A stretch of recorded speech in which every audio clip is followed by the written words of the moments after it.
Bonjour à tous et bienvenue dans ce nouvel épisode de Maîtrise ta vie. Aujourd'hui, c'est de Feng Shui que l'on va parler et pour ce faire, j'accueille Joël de Grise. Bonne écoute. Bonjour et bienvenue sur cet épisode de Maîtrise ta vie, un podcast où l'on échange avec des sophrologues et des professionnels des métiers du mieux-être, corps, âme et esprit. Je suis Dina, passionnée par le mieux-être, la spiritualité et l'ésotérisme. Tous les dimanches, tu découvriras un nouveau professionnel qui abordera sa pratique et bien plus encore. Si ces thématiques t'intéressent, n'hésite pas à t'abonner pour en découvrir toujours plus. Bonjour Joël et merci d'être là aujourd'hui avec moi pour parler de Feng Shui. Joël, Merci à vous. pouvez-vous présenter un petit peu le parcours que vous avez eu jusqu'à la découverte du Feng Shui? Alors, ça a commencé en fait par un parcours bien sûr très personnel au départ, des difficultés, je vais dire comme tout le monde dans la vie, des choses qui n'avancent pas bien, qu'on aimerait améliorer. Et puis un jour, j'ai mon ex-mari qui m'a ramené un petit livre de Feng Shui qu'il a trouvé dans un magasin de presse. Donc, c'est vraiment un petit livre de vulgarisation. Et après avoir lu ce livre, j'ai commencé à ranger un peu ma maison parce qu'il faut dire que j'étais pas très très rangée et que ça faisait vraiment, c'était comment dire, mon ex-mari se lamentait un peu de ça, que j'étais pas une femme très rangée. Voilà. Donc après avoir lu ce petit livre, j'ai commencé à ranger une première pièce. Quel était le livre? Pardon? Vous vous souvenez du livre? Ah non, pas du tout. C'était vraiment un petit livre qu'on trouve dans les magasins de presse. C'est pas un livre de librairie. C'était vraiment de la vulgarisation. C'était tout petit, mais ça suffisait pour donner envie de découvrir cet art qui avait l'air assez magique, quoi. Au vu de la lecture, je me suis dit, tiens, je vais ranger une pièce pour voir. Et puis, effectivement, les choses ont commencé à bouger tout de suite. C'était, voilà, moi j'ai trouvé ça quasi magique sans avoir les explications réelles parce que j'étais pas vraiment formée au Feng Shui, hein. C'était vraiment s'amuser un peu, quoi. Et puis j'ai fait une deuxième pièce, et puis une troisième pièce, et puis j'ai mon ex-mari qui m'a dit mais qu'est-ce qui se passe? Et là, je lui ai dit, bah voilà, c'est ce petit livre que tu as ramené, voilà. Du coup, de fil en aiguille, avec les choses qui ont beaucoup bougé autour de moi, dans différents domaines de ma vie, que ce soit dans le financier, etc., j'ai vraiment eu envie d'en savoir plus. J'ai commencé à acheter des livres, et au bout du 10e livre, parce que j'en ai acheté pas mal, je ne savais toujours pas qu'est-ce qui faisait quoi. C'est-à-dire que les choses changeaient, mais comme j'avais fait plusieurs choses dans la maison, je ne savais pas qu'est-ce qui avait provoqué le changement en question. Oui. Et en fait, j'étais toujours dans le flou, quoi. Voilà. Du coup, j'ai dit, je vais me former. Et c'est comme ça que j'ai commencé une première formation. Et après, voilà, je pensais faire que le début de la formation. Et en fait, voilà, j'ai été vraiment prise dans ce grand tourbillon avec plein de changements de vie et tout ça, que ça m'a vraiment donné envie d'aller jusqu'au bout. Et donc, j'étais jusqu'au bout. Et une fois au bout, je me suis mise à faire un peu des expertises avec mes collègues de travail au début parce que j'avais un autre travail. Et comme ça fonctionnait chez les autres, j'ai continué à faire ça. Enfin, je me suis beaucoup exercée avec la famille et les amis. Et puis au bout d'un moment, je me suis dit, je vais arrêter tout ce que je fais et je vais faire que ça parce que c'était devenu une vraie passion et que j'avais pas envie de faire autre chose en fait. Donc je me suis formée. Je me suis formée à l'époque, c'était en Bretagne. Il y a une école. Maintenant, il y a beaucoup d'écoles de Feng Shui. À l'époque, c'était l'école qui se trouvait en Bretagne. Je ne sais pas si elle a gardé le même nom. C'est un institut, ça s'appelait Institut européen de Feng Shui. Donc voilà, à l'époque, il y avait des cours avec beaucoup de monde. On était parfois une quarantaine. Ah ouais. Donc, quand moi je me suis lancée, je me suis d'abord lancée en tant qu'expert Feng Shui. Après, je suis très vite arrivée à la formation parce que c'est ce que je préfère. Mais à la formation par petits groupes, c'est-à-dire que moi j'ai privilégié des groupes de 10 ou moins parce qu'il y a beaucoup plus de possibilités d'échange. Et surtout, très très rapidement, mon orientation a été une orientation plus thérapeutique. Voilà. C'est ce qui fait un petit peu la différence par rapport à la formation que moi j'ai eue.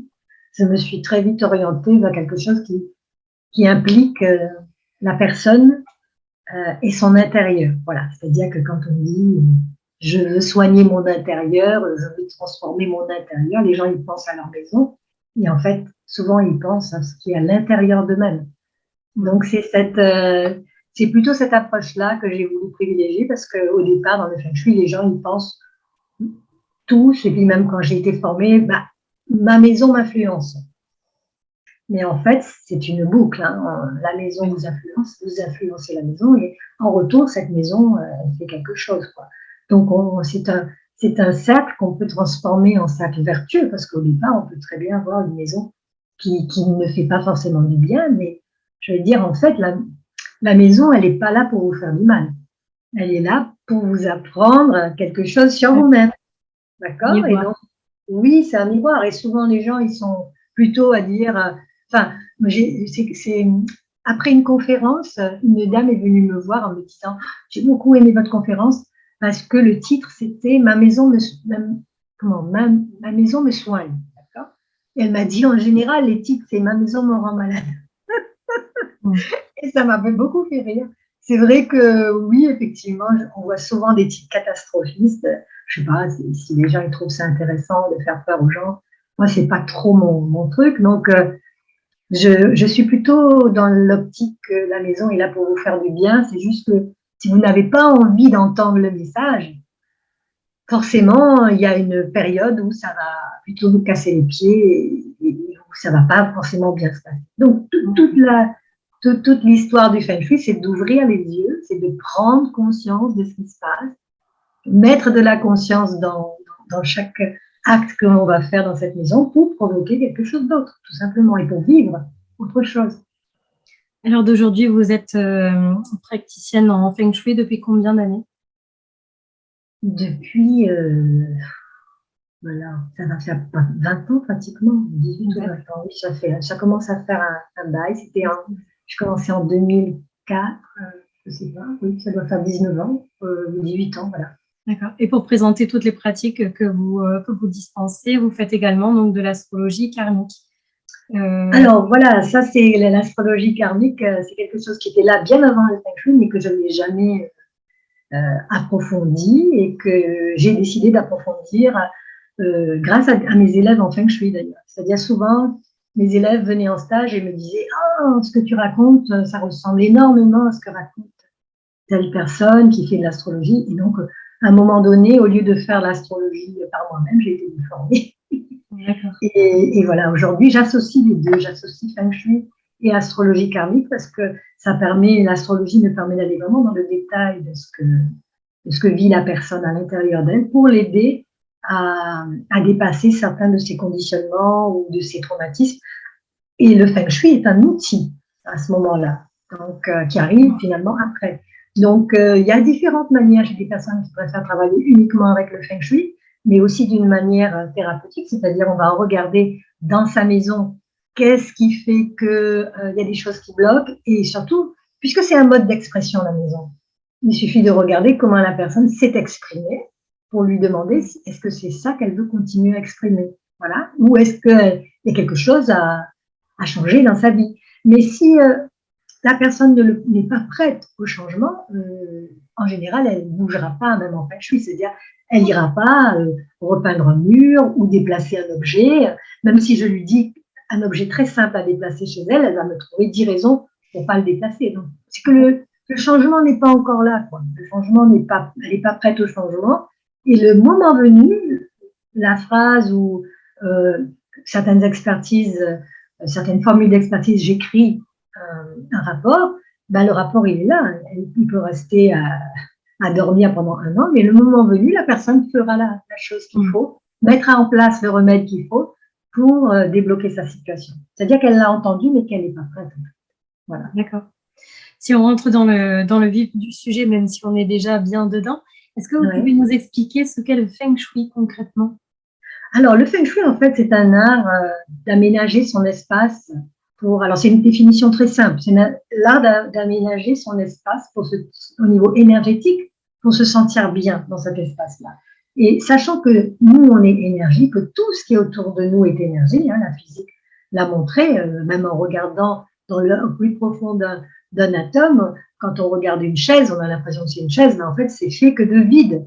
Et dans ce vide, en fait, c'est pas du vide, c'est de l'énergie. Donc, tout ce qui est autour de nous est énergie et on interagit avec les personnes autour de nous, avec les objets autour de nous, parce que tout a une certaine vibration. Voilà. Donc, on est vibration et on interagit.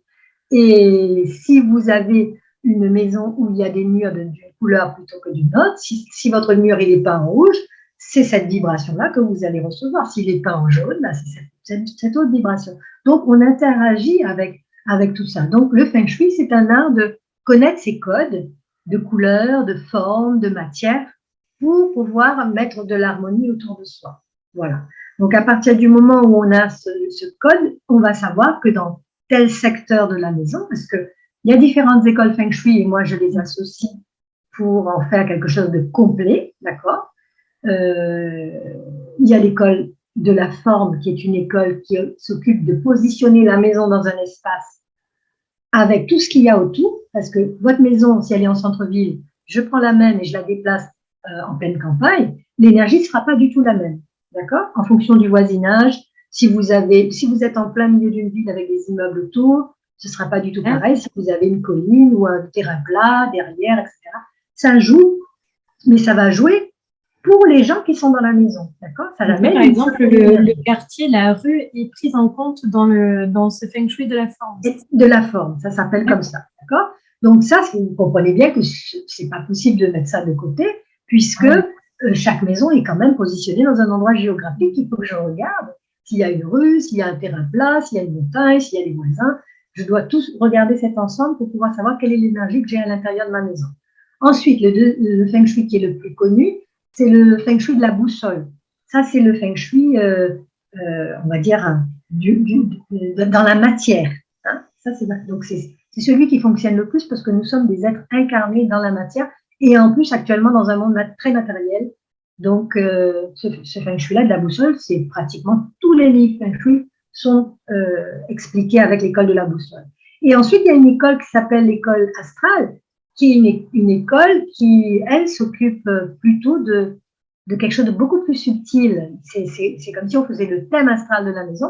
Et ça s'occupe de la partie émotionnelle, si vous voulez. Donc, on a l'école de la forme, l'école astrale et l'école de la boussole pour la partie basse du corps, si vous voulez. Et ça fait un ensemble. Quand vous étudiez les trois, vous avez vos trois niveaux qui sont tête, cœur, corps, qui sont concernés par ces trois écoles. Et en plus, si on additionne la géobiologie, que moi je ne me dissocie pas du Feng Shui, ben vous avez en plus une connaissance de tout ce qui vient comme vibration et comme émanation du fond de la Terre et qui viennent encore une fois influencer les gens qui vont vivre dans une maison. Donc là, on a vraiment pour moi une expertise complète avec ces trois niveaux-là.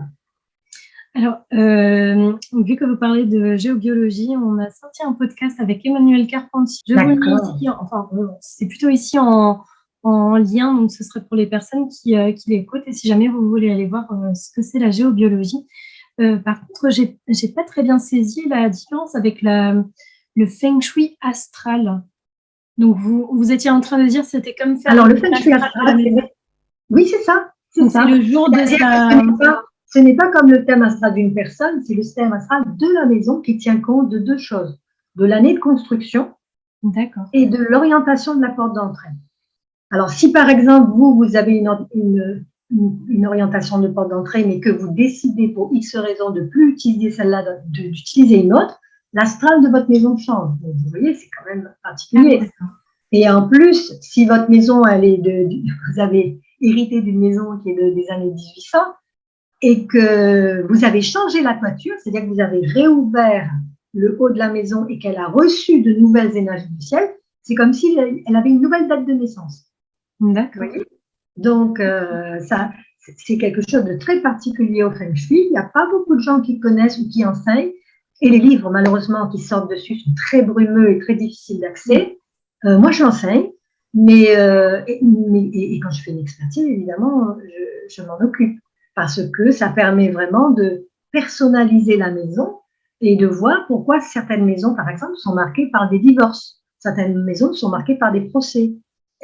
Mais c'est la maison qui est marquée par ça. D'accord? Donc, la personne, voilà, vous, si vous arrivez dedans, vous faites un super feng shui avec les bonnes couleurs, etc., et vous ne comprenez pas pourquoi ça continue à aller mal, parce que l'astral n'a pas été pris en compte. Et heureusement, alors je vous le dis tout de suite, il y a des remèdes pour l'astral aussi. Hein. J'avais demandé. Ça ne sert à rien de faire une exercice feng shui si vous dites, ah, voilà, vous êtes dans une maison de divorce, au revoir. Bon. Donc, je vous souhaite bonne chance et à la prochaine quand vous aurez menti. Enfin bon, c'est un petit peu les problématiques que l'on va trouver dans une maison sont comme des messages pour moi, pour la personne qui est là, qui doit forcément faire un travail sur elle en même temps qu'elle travaille sur sa maison. Je veux dire, ça va ensemble. Et chaque acte qu'elle va poser dans cette maison va forcément débloquer une situation et ainsi de suite. Et en même temps qu'elle a conscientisé les choses, elle apprend à se connaître et à comprendre comment ça fonctionne. Et en même temps, elle fait des choses dans sa maison. Moi, c'est comme ça que je l'enseigne en tout cas et que même quand je fais une expertise, c'est comme ça que j'ai envie de partager cette expérience feng shui avec les filles. D'accord. Et justement, pour qui est-ce que c'est fait le feng shui?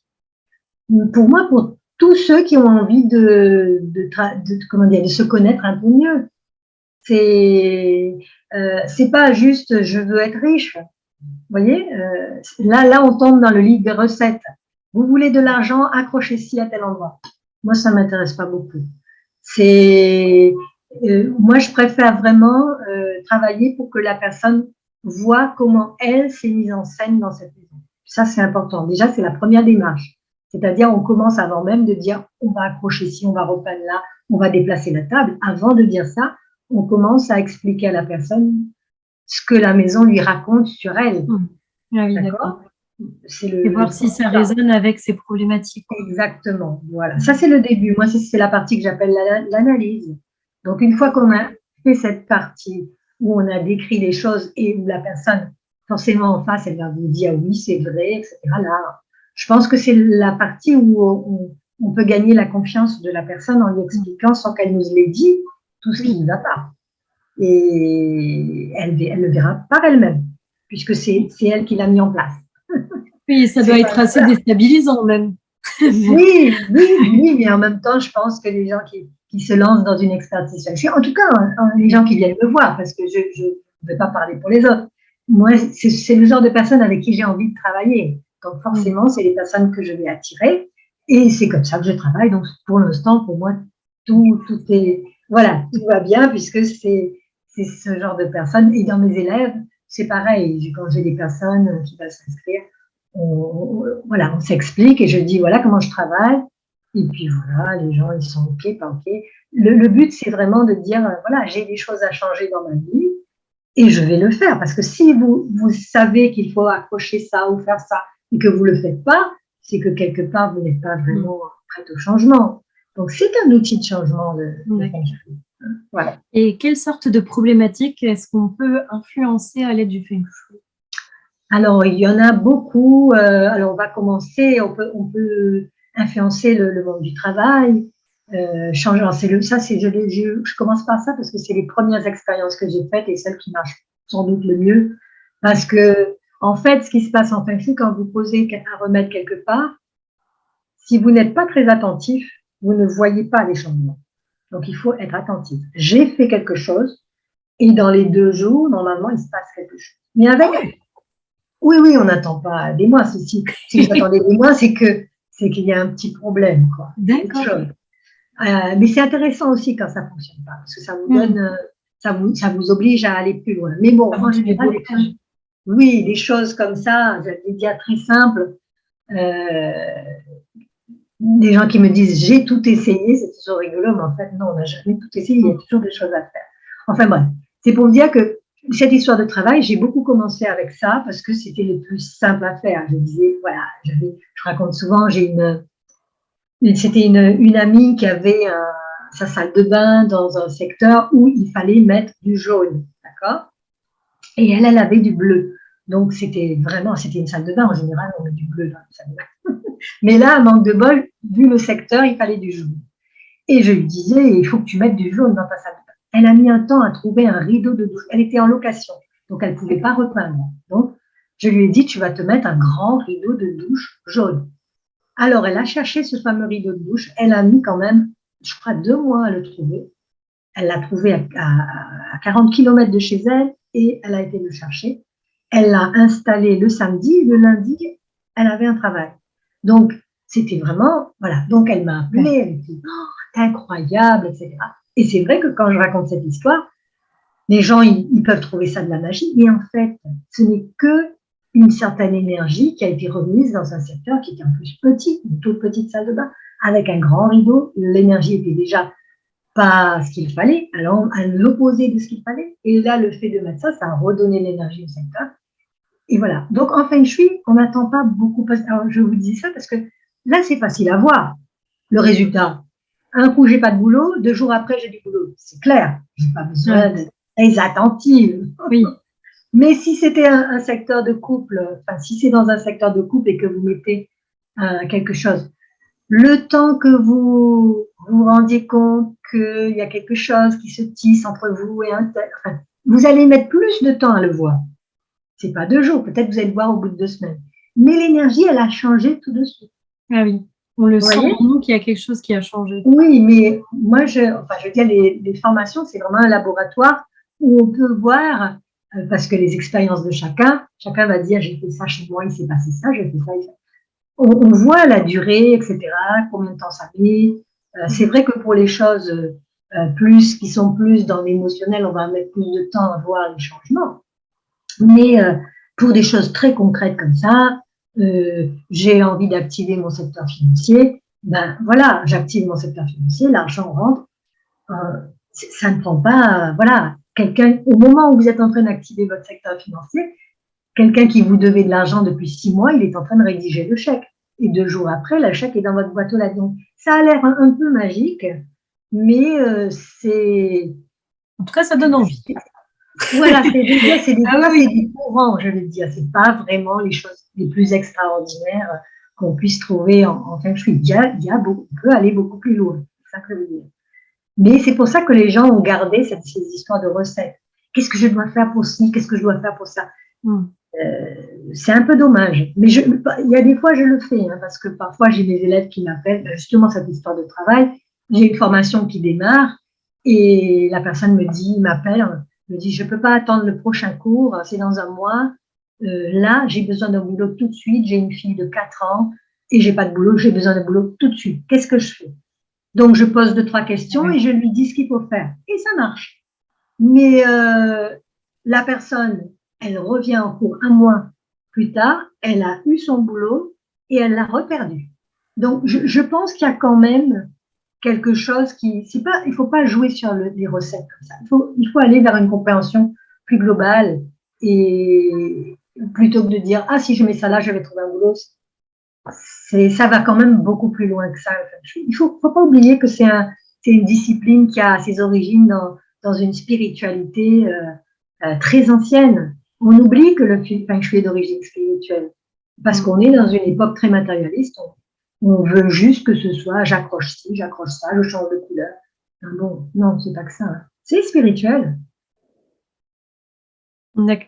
Donc, on a parlé du secteur professionnel. Vous avez abordé également le secteur financier. Alors, professionnel, oui, le couple, professionnel, le couple, les enfants, là, donc la famille, les finances, la santé. Donc, ça fait déjà pas mal de secteurs qui peuvent être touchés par le Feng Shui. Et en général, c'est vrai qu'on commence quelque chose là où c'est plus urgent pour nous. Et comme vous dites, ça donne envie après. On ne fait plus jamais le ménage. Moi, je vous disais que j'avais un gros problème avec le ménage et le rangement quand j'ai démarré le Feng Shui il y a très longtemps. Ben, après, j'avais une femme de ménage qui venait, j'ai plus voulu une femme de ménage. Parce qu'en fait, quand vous faites du Feng Shui, vous faites des actes, vous posez des actes qui ont une certaine symbolique, qui ont une certaine puissance, qui ont une certaine intention. Et plus vous avez de l'intention, plus votre acte va avoir du pouvoir et ça va fonctionner. Donc, à la limite, au lieu de dire je fais du ménage, on va dire je vais faire du Feng Shui aujourd'hui. Alors là, personnellement, ça m'intéresse. Pourquoi vous avez abandonné le ménage à la découverte du Feng Shui là, le lien m'intéresse. Parce que dans vous et du coup, vous n'aviez plus l'utilité de faire le ménage chez vous. Alors, Dina, si je vous dis que le secteur sud, c'est la vie sociale, le secteur sud-ouest, c'est le couple, les relations, la sexualité, le secteur ouest, c'est les enfants, la créativité, c'est aussi les projets, le secteur nord-ouest, c'est la chance, c'est l'aide extérieure, c'est les voyages, le secteur nord, c'est la carrière, mais c'est aussi votre intériorité, le secteur nord-est, c'est l'éducation, c'est les formations, c'est la connaissance, c'est la spiritualité. L'Est, c'est la santé, c'est les ancêtres, le passé. Et le Sud-Est, c'est les finances, les acquis. Vous avez tous les secteurs. Donc, chaque secteur veut dire quelque chose d'important dans votre vie. On ne peut pas dire je vais éliminer un secteur. Non, vous avez besoin de tous les secteurs que j'ai cités. Et le centre, c'est la somme de tous les secteurs. Donc, c'est encore plus important. Donc, tous ces secteurs-là ont leur importance. Et si demain vous avez un problème financier, je vais prendre celui-là parce que c'est celui, tous les gens ils se précipitent dessus, ben vous allez peut-être, moi je vais vous dire qu'il faut travailler votre sud-est et votre nord-ouest, les deux. Donc vous allez regarder qu'est-ce que vous avez mis. Imaginez que vous ayez dans le sud-est un tas de cartons que vous devez donner à Emmaüs et qui bloquent la circulation de l'énergie. Ben, c'est normal que vous me disiez que vous avez quelques soucis avec le secteur financier. Donc, je vais vous dire, débarrasse-toi de ces cartons, vite chez Emmaüs, etc. Je vais vous donner 2-3 trucs à mettre, etc. Si la couleur n'est pas bonne, on va travailler avec les symboliques. Enfin, on va trouver des solutions rapides. Et pareil pour le nord-ouest, pour équilibrer. Et une fois qu'on a fait ça, voilà, vous avez votre argent qui arrive. Alors, pourquoi confier quelque chose d'aussi important à une femme de ménage qui ne fera jamais ça, qui n'aura jamais cette intention? Elle vient juste, elle passe le balai pour vous et puis basta. Donc, c'est vrai qu'avoir une maison propre, si la femme de ménage, elle passe une fois par semaine, pourquoi pas? Ça peut être intéressant, mais vous donnez ce temps une fois par semaine à vous, parce que c'est un temps que vous vous donnez pour faire du feng shui dans votre maison et en conscience, c'est quand même beaucoup plus intéressant. Même si vous ne faites pas tout, vous faites une partie, etc. Je veux dire, vous vous attaquez à un secteur qui est important pour vous. Et c'est pareil, si au niveau du couple, ça commence à chauffer, bon, vous allez regarder qu'est-ce qui se passe dans mon sud-ouest. Je regarde, oui, forcément, j'ai laissé le linge là pendant X temps, il vaut mieux que je nettoie. Tout de suite, il y a le retour, en fait. Hein, et vous voyez, alors. Et puis, je trouve aussi, c'est une occasion de dialogue. C'est-à-dire, par exemple, si je vous dis le sud-ouest, c'est le couple, vous dites, moi, c'est important le couple. Papa, vous nettoyez votre sud-ouest, d'accord? 2 jours après, votre mari, il arrive, il remet encore un gros bordel dans un endroit. Bon, vous arrivez, vous dites, mince, alors, hop, et vous recommencez. Et puis, ça recommence. Là, vous ne croyez pas qu'il y a, je sais pas, là, vous devriez avoir un petit peu la puce à l'oreille de dire, moi, j'ai envie que le couple il aille bien, et lui, on dirait que ça l'amuse de faire en sorte que le couple, à nouveau, ça aille à nouveau pas bien. C'est quoi l'idée? Est-ce qu'il a un problème avec ça? Voilà, ça ouvre un dialogue.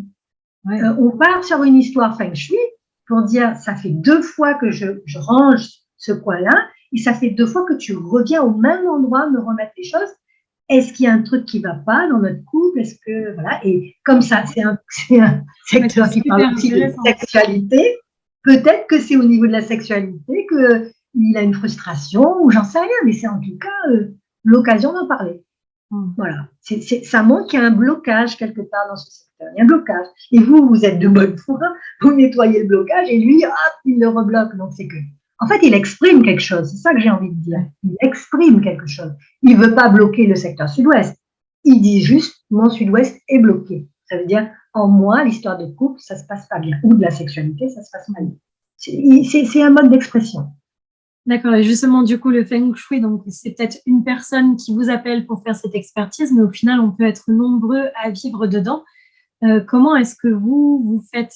Est-ce que vous prenez la priorité de la personne qui a fait la demande? Comment ça se passe quand on est plusieurs? Non, on travaille. Alors ça, c'est ce que je viens de partager avec vous, c'est ce que j'appelle la première grille de lecture feng shui. C'est une grille qui concerne tout le monde. Le sud, c'est la vie sociale, la renommée, le sud-ouest, c'est le couple, etc. Ça, c'est pour tout le monde. Donc, si on est plusieurs dans la maison, cette première grille va concerner bien sûr tout le monde, mais ensuite, chacun a sa date de naissance. Et en fonction de la date de naissance de chacun, on va affiner ce que je viens de dire. Il va y avoir 4 secteurs qui vont être privilégiés en fonction de votre date de naissance, et pour d'autres personnes, 4 autres secteurs, parce qu'on a 8 secteurs plus le centre, d'accord, au niveau des directions. Donc, ça veut dire que chacun va savoir où est-ce qu'il a sa zone santé privilégiée, en plus de la zone santé de la première grille de lecture, où est-ce qu'il a sa grille professionnelle, où est-ce qu'il a son secteur professionnel, son secteur amour, son secteur santé. Et il y a encore un secteur qui regroupe les 3, qui est le secteur harmonie, donc ça fait 4 secteurs pour chaque personne. Donc ça affine. Et juste, quand même, votre question, elle est intéressante parce que si, par exemple, c'est un couple avec des enfants qui s'installent dans une maison, je vais quand même, on fait un feng shui qu'on appelle yang. Ça veut dire, yang, c'est par rapport au yin et au yang, d'accord, qui sont 2 polarités qui expliquent tout le fonctionnement de l'énergie. Sans ces 2 polarités, il n'y a pas d'énergie. Donc, vous ne pouvez même pas être en train de parler en ce moment, parce que l'énergie se fait forcément par une double polarité yin-yang, d'accord. Et il se trouve que le feng shui que l'on fait, c'est un feng shui pour les vivants, donc un feng shui yang. Et le représentant du yang entre l'homme et la femme, c'est l'homme. L'homme, il est yang, la femme, elle est yin. D'accord? Donc, si on privilégie, par exemple, une entrée, on va privilégier une entrée qui fait du bien à l'homme, sachant que, puisque c'est un couple avec les enfants, c'est lui qui va comme canaliser toute l'énergie qui rentre dans cette maison. Donc, on va privilégier une entrée très positive pour l'homme. Mais si la femme, elle vit seule, et qu'elle n'a pas d'homme, bien sûr, ce sera son entrée à elle. Et bien sûr, dans le meilleur des cas, l'homme et la femme, si, ils peuvent avoir tous les deux la même entrée positive pour tous les deux. D'accord? Donc, en fonction des dates de naissance, on va regarder comment est-ce qu'on fait les choses.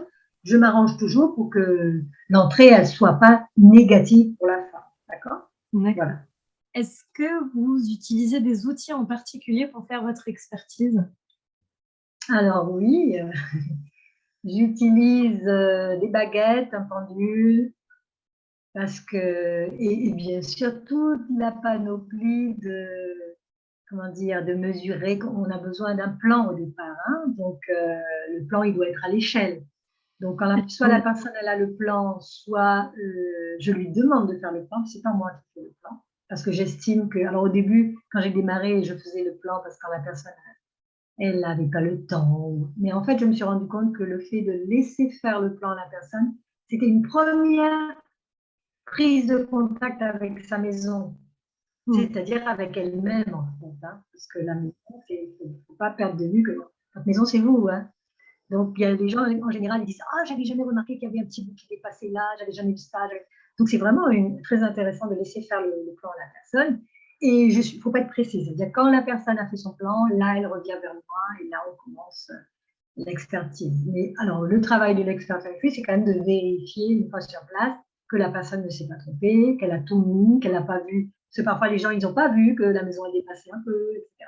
Donc, tout ça, c'est à voir sur place. Donc, il faut des outils pour mesurer, il faut des mètres qui ne font pas 20, moi, mon mètre, il fait 20 mètres, ou enfin, des outils comme ça hein, pour mesurer. Au niveau de la géobiologie, il y a des choses pour mesurer les nuisances électriques, etc. Enfin, des choses comme ça sont des outils qu'il faut avoir. Et sinon, pendule, boussole. C'est un art qui mélange à chaque fois, à la fois un côté rationnel scientifique et un côté ésotérique, en fait, hein, qui est, puisque énergétique. Donc, mais ce qu'il faut voir, c'est que la physique quantique est en train de réconcilier ces deux mondes, puisque maintenant la physique quantique nous raconte bien que tout est énergie.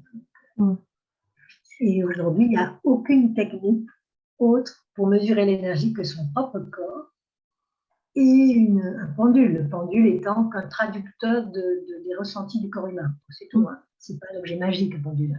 C'est un traducteur. Donc, voilà, D'accord. il y en a qui travaillent sans pendule. Comment? Il y a plein de gens qui travaillent sans pendule, il faut savoir. Voilà. Combien de séances à peu près est-ce que vous avez besoin pour faire une expertise? Alors, pour faire une expertise, il y a un rendez-vous qui se fait comment dire, sur place, ou maintenant je fais aussi des choses à distance. C'est le plan qui est important. Et de toute manière, une fois qu'on a travaillé sur plan et qu'on se rend sur place pour rendre l'expertise, moi jusqu'à présent j'ai toujours rendu, j'en ai fait quelques-unes avec le confinement et tout ça, pendant les 2 ans, j'ai fait pas mal de choses à distance, mais ça ne reste pas une expertise complète. Les expertises complètes, en général, je me déplace et s'il y a des choses que je n'ai pas vues sur le plan, je pourrais le corriger sur place. Mais je travaille beaucoup sur plan et sur le site même, quoi, en fait. Voilà. Et en fait, moi, l'expertise, je vais y passer du temps chez moi à travailler dessus et ensuite, je passe du temps avec la personne quand je lui rends l'expertise. Donc, si c'est quelqu'un qui m'a envoyé l'expertise par courrier et que je travaille chez moi et ensuite je lui rends, je vais passer une journée entière avec elle. Le matin, ce sera pour lui expliquer tout ce qu'il y a et l'après-midi, ce sera éventuellement pour mettre en place certains remèdes, surtout géobiologiques en fait. Parce que le reste des remèdes, c'est elle qui va les faire, soit changer de couleur. Soit, voilà. Du coup, donc 3 temps. Un premier temps, vous analysez le plan qu'on va vous envoyer de chez vous. Ouais. Et un deuxième temps, vous allez sur place et vous regardez avec la personne l'état de la maison. Oui, c'est-à-dire je lui fais le compte-rendu d'expertise. En fait. Je lui donne dans la matinée le compte-rendu de tout ce que j'ai vu, ce qu'il y a à faire, et voilà, tout ce qui ne va pas et tout ce qu'elle peut améliorer. Et l'après-midi, en général, c'est pour la géobiologie parce qu'il faut faire des choses très physiques sur le terrain. Et voilà. Ok. Et du coup, on a parlé tout à l'heure un petit peu les remèdes Feng Shui dont on entend le plus souvent parler, ça va être les couleurs. Est-ce que la pose d'une couleur, comme on a pu voir tout à l'heure, est un remède un peu général? Est-ce que c'est celui qui va marcher le plus? Ah non, il n'y a pas de marché le plus, là. C'est vraiment en fonction de la personne. Si elle est en location, elle va me dire je ne veux pas toucher aux couleurs. D'accord? Donc, s'il n'y avait que la couleur, je serais bien embêtée. Il y a quelque chose qui marche plus fort que la couleur, c'est la symbolique. C'est-à-dire, je vais vous prendre un exemple, c'est plus facile avec les exemples. Si vous êtes par exemple, je vous ai parlé tout à l'heure du secteur du couple, le sud-ouest. Si dans ce secteur-là, vous avez une couleur qui ne va pas du tout et que vous voulez pas la refaire parce que il y a beaucoup de gens qui préfèrent la refaire. Hein. Mais imaginons que vous ne vouliez pas la refaire, comme c'était le cas de ma copine, c'était dans le sud-ouest et elle avait du bleu. Ça n'allait vraiment pas. Donc, il faut du jaune. Donc, je ne vais pas lui dire, elle ne voulait pas refaire la peinture. Donc, on est parti sur un rideau de douche jaune. D'accord? On est toujours sur la couleur. Maintenant, imaginons que ce soit dans un coin salon. Hein, quelqu'un qui a un studio et que ce coin salon, il n'y a pas 36 possibilités. On ne va pas changer les couleurs. On ne va pas mettre un bout de bleu alors que le studio entier, il est blanc. Enfin, je veux dire, ça ne va pas. Donc là, on va travailler avec la symbolique. Il suffit d'acheter une petite statuette représentant un couple ou un petit tableau représentant un couple. Ça, c'est la symbolique que vous accrochez dans cet endroit-là. Si ça tombe dans une chambre d'enfant, on ne va pas lui mettre des statuettes, etc. On va accrocher 2 signes qui s'entrelacent. On va jouer la même chose, mais pour une chambre d'enfant. On s'adapte. Mais le but, c'est quand même de poser un acte. C'est le plus important dans le feng shui. C'est de dire, voilà, je vais faire ça. Alors, que ce soit votre peinture, votre symbolique, mais la symbolique, elle joue plus fort que la couleur. Donc, pourquoi s'embêter? Surtout quand on est dans un studio et qu'on ne peut pas repeindre des morceaux de mur, non. On va jouer essentiellement sur la symbolique qui marche très, très bien et plus fort. Alors, pour vous donner un ordre, la symbolique, ça joue plus fort. Ensuite, ça vient les couleurs. Ensuite, seulement la forme. Et en dernier, seulement la matière. Vous voyez? Donc, c'est quand même intéressant. Hein.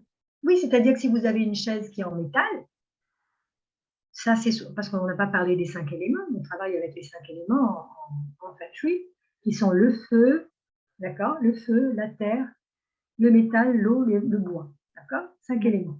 Et si par exemple dans un secteur métal, vous avez une chaise métal, tout va bien.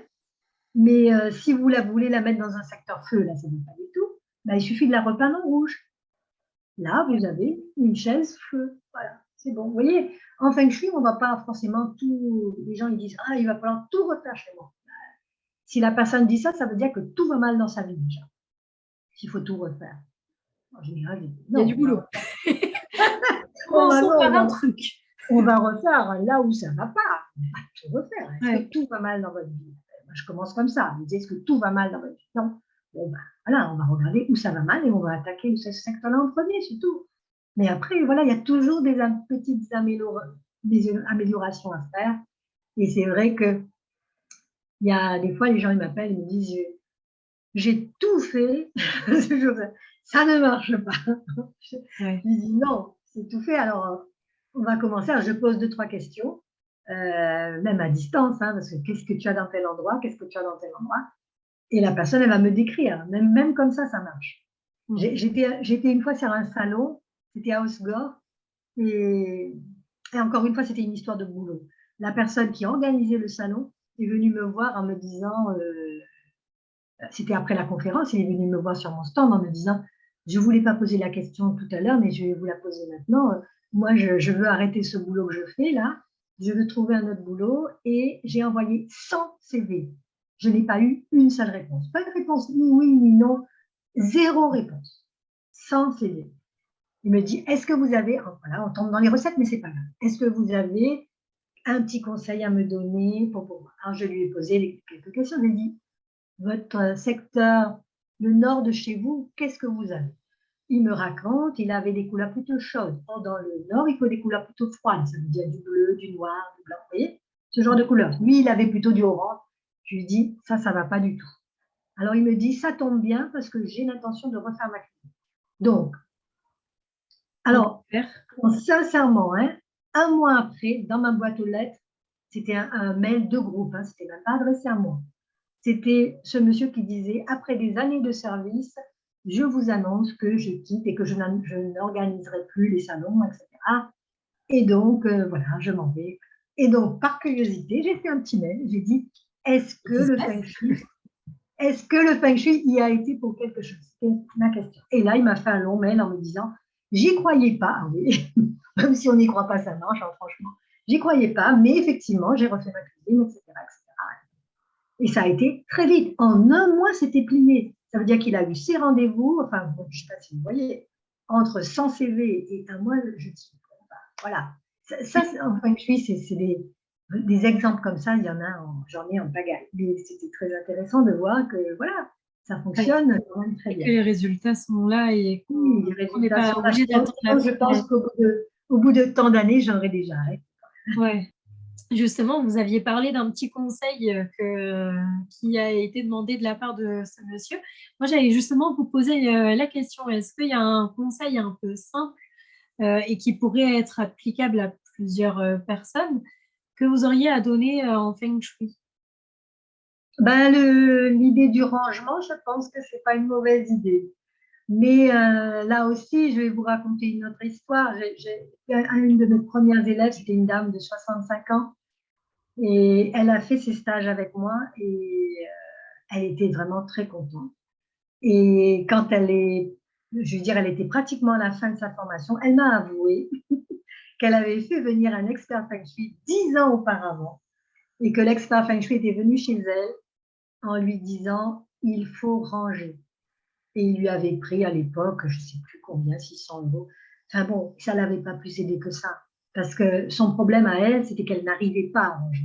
Elle avait une grande maison de 3 niveaux et tout était vraiment, elle me disait que toutes ses armoires étaient vides. Dès qu'elle sortait quelque chose d'une armoire, elle le laissait à l'extérieur, elle ne le rangeait jamais. Donc tout était, les armoires vides et tout à l'extérieur. Et elle n'arrivait pas à ranger. C'est vrai que c'est un conseil de base. Mais ce qui fait que ça fonctionne et que ça a fonctionné chez elle, c'est que au fur et à mesure des stages, quand elle a compris le lien qu'elle avait avec chaque secteur de sa maison, elle a commencé à faire un petit bout par petit bout et quand elle a eu fini sa formation, sa maison était complètement nettoyée, rangée. Je ne suis pas allée ranger sa maison, elle l'a fait toute seule. Mais elle me l'a dit, c'est pas parce...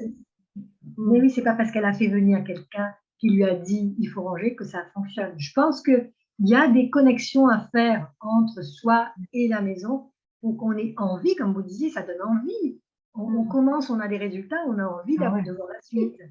Et elle a eu des résultats dès le premier cours de Feng Shui, elle est rentrée chez elle, sa vie a tout de suite changé. Donc, forcément, elle est complètement acquise, quoi. Et ça doit être un peu la folie dans, dans vos stages. Les gens, ils rentrent chez eux, ils chamboulent tout.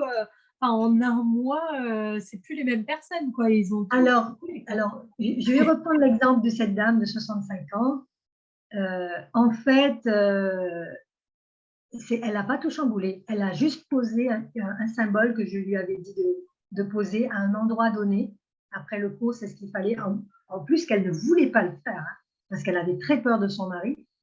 Et ben, elle l'a fait. Et quand elle est revenue la fois suivante, parce qu'elle était venue à son premier cours en cachette de son mari, parce que c'était un ogre, parce que si, parce que ça, etc. Et bien, une fois qu'elle a eu posé son symbole après le premier cours, ben, elle est venue la fois suivante en disant non seulement j'ai pu lui dire que je faisais des cours de Feng Shui, mais en plus, il a accepté, il m'a regardé partir sans rien me dire, enfin, elle a pris sa voiture, enfin, voilà, tout s'était éclairci et pour elle, c'était un soulagement extraordinaire. Donc, c'était vraiment le premier cours. Donc, moi, je dis, elle n'a pas fait des grands chamboulements chez elle. Le mari n'a pas vu ce qu'elle a fait. Elle a juste posé un symbole en plus à l'extérieur de sa maison, même pas dedans. Donc, il n'y a pas eu moyen que quelqu'un lui dise oh, tu as fait du feng shui. C'était pas visible. Donc, voilà, c'est pour dire non, il n'y a pas forcément des grands changements. Parfois, quand on joue sur la symbolique, c'est quelque chose qu'on décroche et qu'on accroche ailleurs, un tableau qu'on décroche et qu'on va mettre au sous-sol pour que ça ne pollue plus, etc., etc. On fait des changements, mais encore une fois, Dina, il faut entendre que c'est le passage à l'acte qui crée la chose. On est des créateurs, on reprend notre responsabilité de créateur. Tout ce qui nous arrive, c'est notre création, hein. C'est nous qui créons tout ça. Forcément, si c'est du mauvais, on crée en mal. Hein. Mais si on reprend sa responsabilité dans l'histoire et qu'on se dit, puisque je l'ai fait en mal, ben, pourquoi je ne le ferai pas en bien? Puisque c'est moi, ben voilà, ça y est, la porte est ouverte. Et On là, redevient effectivement, un peu maître de sa vie au final, quoi. Que ce soit en exactement. bien ou en mal, on est maître de notre vie. Exactement, parce qu'on a compris que ce qu'on faisait, enfin, ce qui nous arrive, c'est que notre création, au final. Hein. Voilà, au final, on est des créateurs, mais pas forcément dans le sens où on voudrait. Ouais. Là, c'est juste renverser un petit peu les choses et dire, bon, ben maintenant, je vais regarder, je vais être attentive, je vais regarder ce qui se passe et je vais faire parce que moi, je veux changer ça. Et là, l'intention, elle y est et l'acte y est aussi. Ouais. Aujourd'hui, du coup, vous donnez toujours des consultations en Feng Shui? Oui, je fais plusieurs formules. Je fais des formules depuis 2 ans forcément en visio. Je prends des groupes, je prends des personnes en individuel à 2, 1 ou 2, hein, ça dépend. Je fais des petits groupes en présentiel parce que moi je suis pas loin de Toulouse, donc à Toulouse il y a une formation qui va démarrer là le 16 octobre. Du coup, si on veut prendre contact avec vous, vous avez un site internet? J'ai un site internet que les gens puissent savoir où me trouver. Et ensuite, il y a le téléphone, vous pouvez laisser un message. C'est rarement ouvert mon téléphone, mais on laisse un message et je rappelle. Il n'y a pas de problème. Ok, bah, parfait. Les gens ne pensent pas souvent que le Feng Shui peut jouer au niveau de la santé. Je pense que ça aussi, c'est une association. Alors là, pour le coup, la géobiologie rentre beaucoup en ligne de compte dans les histoires de santé. C'est pour ça que j'imagine mal de faire le Feng Shui sans géobiologie.